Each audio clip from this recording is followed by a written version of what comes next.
The wind came hard across the Texas plains that November, carrying with it the scent of mesquite and dust, and something else that Thomas Garrett couldn't quite name.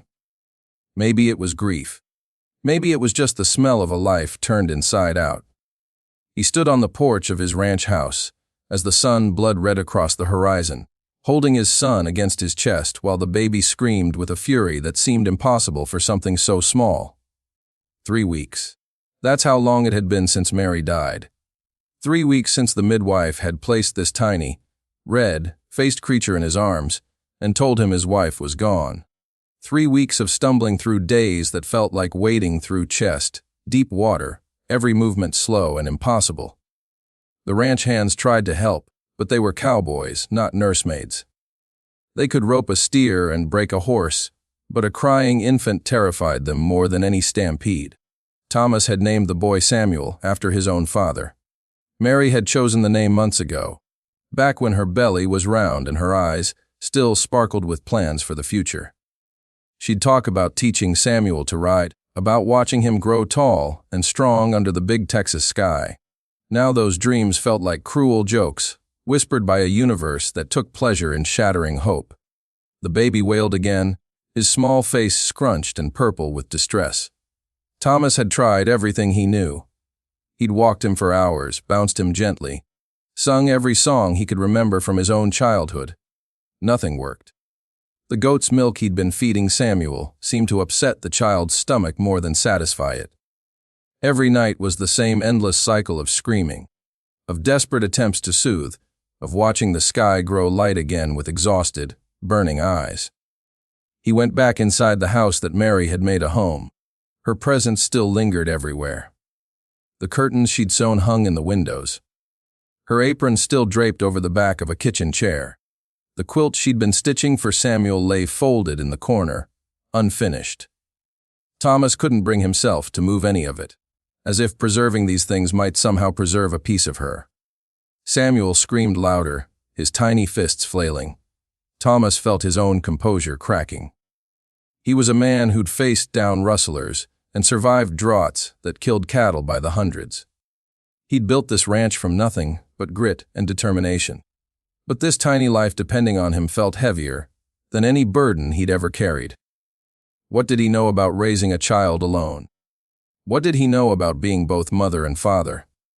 He heated more goat's milk on the stove, testing it against his wrist the way the midwife had shown him. Samuel drank some of it, then spit it back up, crying even harder. Thomas cleaned the baby and tried again. The night stretched ahead like an endless desert with no water in sight. Around midnight, he heard horses outside. Thomas tensed, one hand moving instinctively toward the rifle by the door. Visitors at this hour usually meant trouble. He peered through the window and saw 3 riders approaching through the moonlight. 2 men and a woman, their horses tired and heads hanging low. Travelers, by the look of them, not cattle thieves or worse. Thomas opened the door, still holding the screaming Samuel against his shoulder. The riders pulled up in front of the porch, their faces shadowed by hat brims and the late hour. "Sorry to disturb you so late, mister," one of the men called out. He was older, with a gray beard and kind eyes. "We've been riding since dawn. Hoped we'd make Abilene tonight, but we misjudged the distance. Wondering if you might spare us some space in your barn and maybe some water for the horses." Thomas hesitated. In better times, Mary would have insisted they come inside, would have fixed them supper even at this ungodly hour. That was her way. But these weren't better times, and Thomas felt barely capable of keeping himself and Samuel alive, let alone extending hospitality to strangers. "Barn's fine," he said finally. "Water troughs on the east side. Help yourselves." "Much obliged," the man said. The 3 riders began moving toward the barn, but then the woman pulled her horse to a stop. She was younger than Thomas had first thought, maybe 25, with dark hair pulled back from a face that held a quiet strength. "Your baby's hungry," she said. It wasn't a question. "He's been fed," Thomas replied, his voice sharper than he intended. "Just Kalicki." The woman dismounted and walked closer, her boots soft on the dirt. In the lamplight spilling from the house, Thomas could see her face more clearly now. She had the look of someone who'd known hardship, but hadn't let it make her hard. Her eyes moved from Thomas to Samuel with an expression he couldn't quite read. "That's not colic," she said gently. "That's starvation crying. How long has he been like this?" "Since his mother died," Thomas said, and was surprised by the crack in his own voice. 3 weeks. I've been feeding him goat's milk, but it doesn't seem to agree with him." The woman was quiet for a moment. The other 2 riders had stopped as well, watching. Then she spoke, her voice so soft Thomas almost didn't hear her over Samuel's cries. "Let me feed him." Thomas stared at her. "Mum, I can nurse him," she said, meeting his eyes directly. "I lost my own baby 2 months back. Fever took her when she was just 6 weeks old. I still have milk. If you'll let me, I can feed your son." The words hung in the night air between them. Thomas felt something unlock in his chest, some tight knot of pride or fear or desperation. He looked down at Samuel, at his son's anguished face, at the tiny body that seemed to be disappearing day by day, despite all of Thomas's efforts to keep him alive. "Why would you do that?" he asked. "For a stranger." The woman's expression softened further, grief and compassion mingling there. "Because I know what it's like to lose a child. Because I know what it's like to have arms that ache to hold a baby who's no longer there. Because that little one is hungry, and I can help." She paused. "And because maybe helping him helps me somehow. I don't know. I just know it's the right thing." Thomas felt tears burning in his eyes for the first time since Mary died. He'd held them back through the funeral, through the long nights, through every impossible moment. But this simple offer of kindness from a stranger undid something in him. "Come inside," he said. The woman nodded to her companions. "I'll be a while. You 2 get some rest." "You sure about this, Clara?" the older man asked, concern in his voice. "I'm sure, Papa," she said. "Get some sleep." Thomas led her into the house.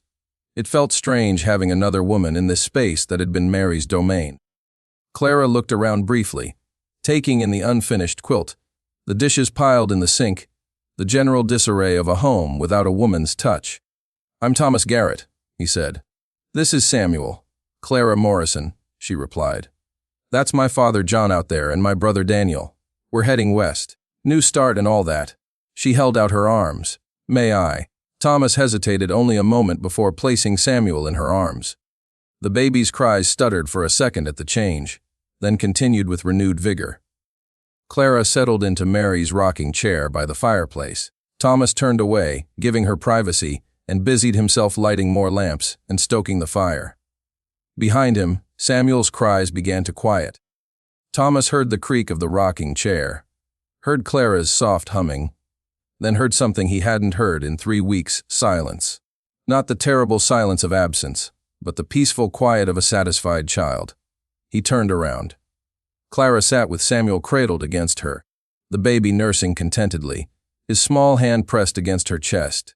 She looked down at him with an expression of such profound tenderness that Thomas had to look away again. It was too intimate, too painful, too much like what he'd lost. "How long since you've eaten?" Clara asked quietly. Thomas couldn't remember. "A while. There's food in my saddlebag. Would you mind bringing it in? Dried beef, some bread, cheese. I'm hungry enough to eat leather." Thomas went outside, grateful for something to do. He retrieved her saddlebag and brought it back inside. They sat in comfortable silence while Samuel fed, and Thomas watched this stranger nurture his son with a grace that seemed almost holy.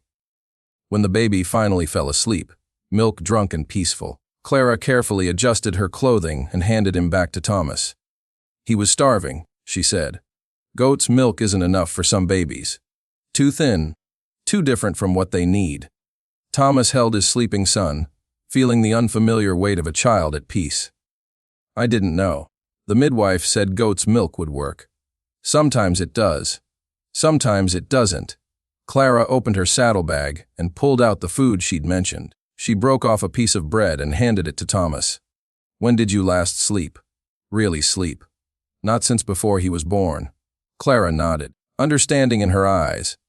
"He'll wake again in a few hours. Babies his age need to eat frequently. If you'd like, I can stay tonight. Let you rest." My father and brother will be fine in the barn." Thomas wanted to refuse.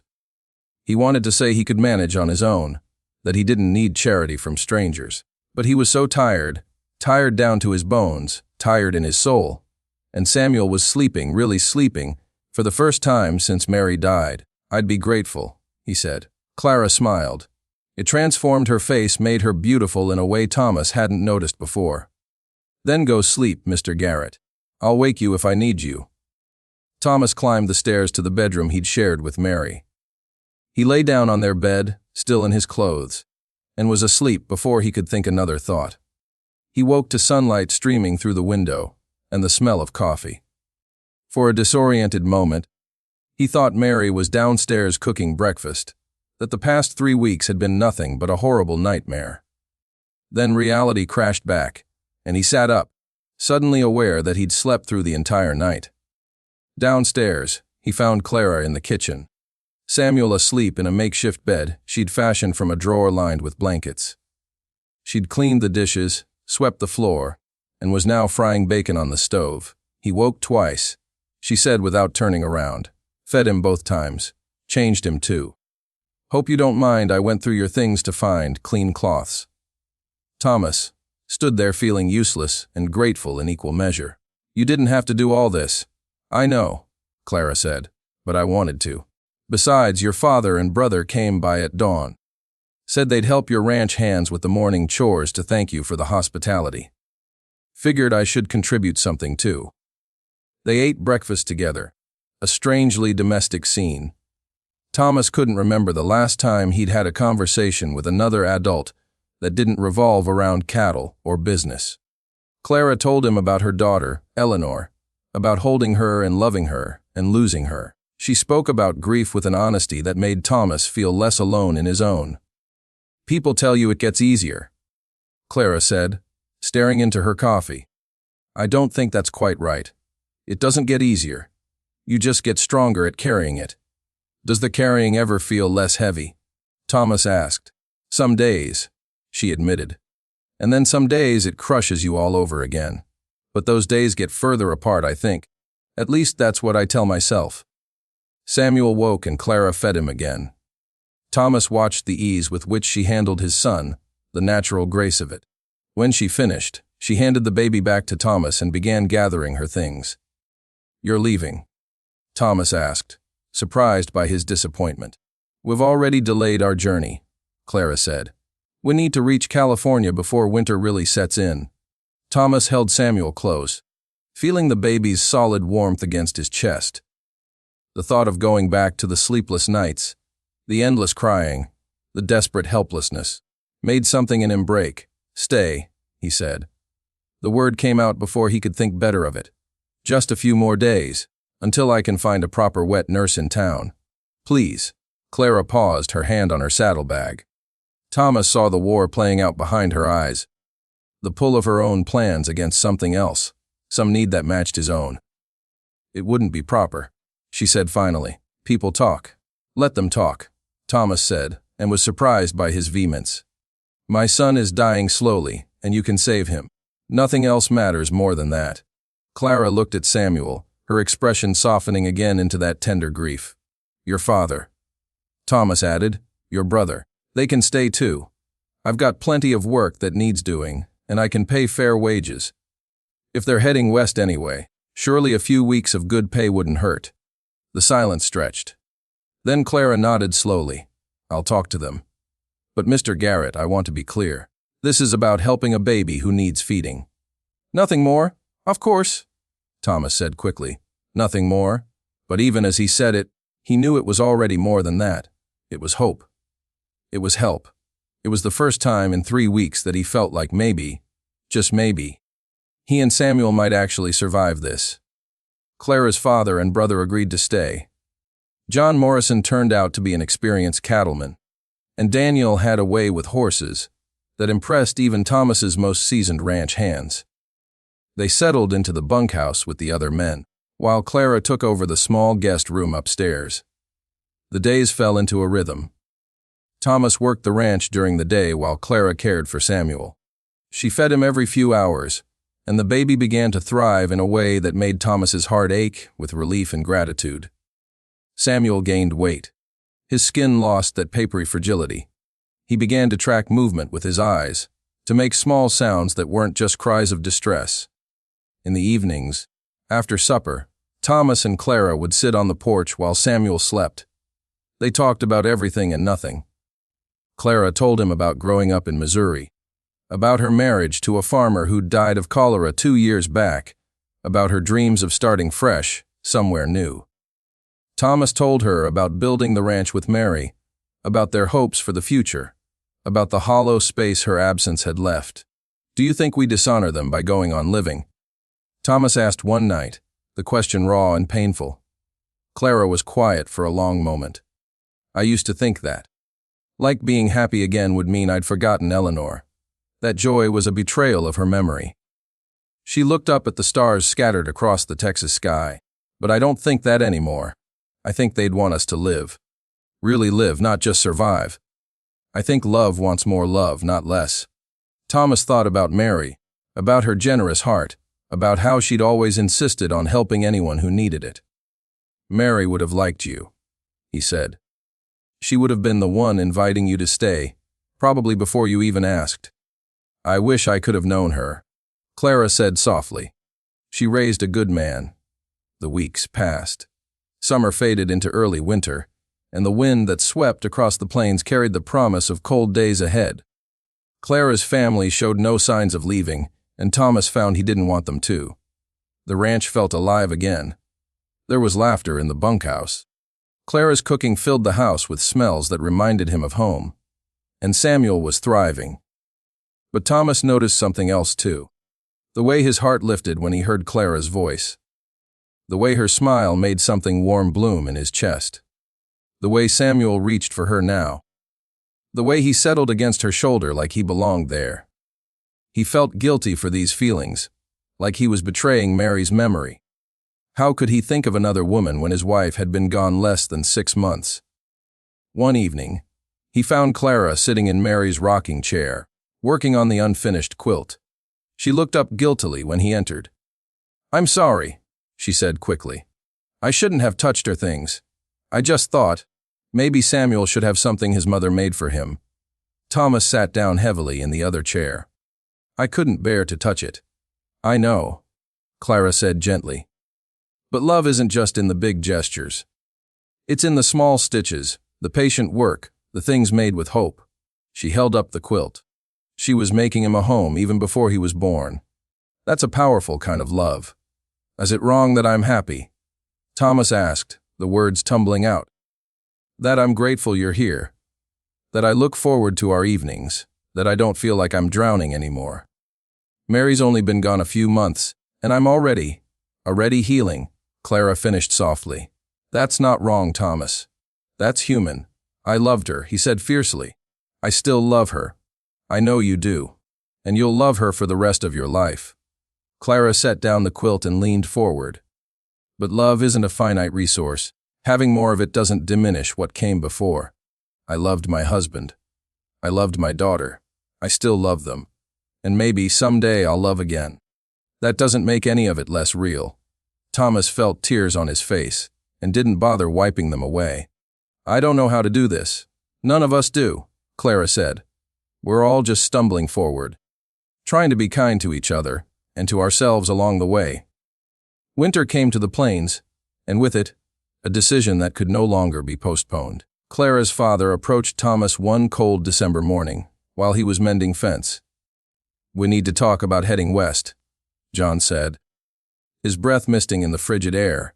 "Winter's here proper now. We won't make it to California until spring, which means we'll have to stay somewhere through the cold months anyway." Thomas hammered in another nail, buying himself a moment. "What are you saying?" "I'm saying my daughter has gotten awful attached to that baby. And unless I'm reading things completely wrong, you've gotten attached to her." John fixed him with a direct look. "I'm saying if you want us to stay permanent, like you should ask. But if this is just temporary help, we need to make other plans." Thomas set down his hammer. "What does Clara want? Why don't you ask her yourself?" John said with a slight smile. But I will tell you this. My daughter has been dead inside since we lost Eleanor. These past months, I've watched her come back to life. Watched her laugh again, hope again. Whatever happens, I'm grateful to you for that. That evening, after Samuel was asleep, Thomas found Clara finishing the quilt. She'd worked on it every night, and now it was almost complete. The pattern was intricate, a star design that seemed to catch and hold the lamplight. "It's beautiful," Thomas said. Clara smiled. "Your wife had good taste. This pattern is tricky, but it's worth the effort." Thomas sat down, his heart pounding. He'd faced down stampeding cattle with less fear than he felt in this moment. "Clara, I need to ask you something." She set down her needle and looked at him, her expression open and honest. "Your father says you need to decide about heading west. And I need you to know that if that's what you want, I understand. You've already given Samuel and me so much more than we had any right to ask for." He paused, gathering his courage. "But if you wanted to stay, if you and your father and brother wanted to make this your home, I'd want that too. I'd want it more than I can properly say." "What are you asking?" "Thomas." Clara's voice was gentle but firm, asking him to be clear. "I'm asking if you'd consider staying, not just as Samuel's nurse, but as—" he struggled for the right words, "as part of this family, as my wife if you'd have me. I know it's too soon, I know people will talk. I know I'm not offering you the romantic courtship you deserve. But I also know that I'm happier when you're near, that Samuel needs you, that this house feels like a home again because you're in it." Clara's eyes shimmered with tears. "I lost a daughter, and somehow I've found a son. I lost a husband, and somehow I've found a partner who understands grief without trying to fix it." She reached across the space between them and took his hand. "But I need you to be sure, Thomas. I need to know you're not just looking for a mother for Samuel, but a companion for yourself." "I'm sure," Thomas said, and he meant it. "I'll always love Mary, but I'm learning that the heart has room for more than one love. She'd want Samuel to have a mother. She'd want me to have joy again. And Clara, you give me both those things." "Then yes," said, tears spilling over now. "Yes, I'll stay. Yes, I'll marry you. Yes to building something new while honoring what we've lost." They married on a cold January morning with just family and the ranch hands present. Clara wore a simple dress she'd sewn herself, and Thomas wore his best suit. Samuel, now 5 months old and thriving, made cooing sounds throughout the brief ceremony. It wasn't the grand wedding Thomas had given Mary, but it was right in its own way. It was a ceremony of second chances, of grief transformed into hope, of strangers who'd become family. The years that followed weren't always easy.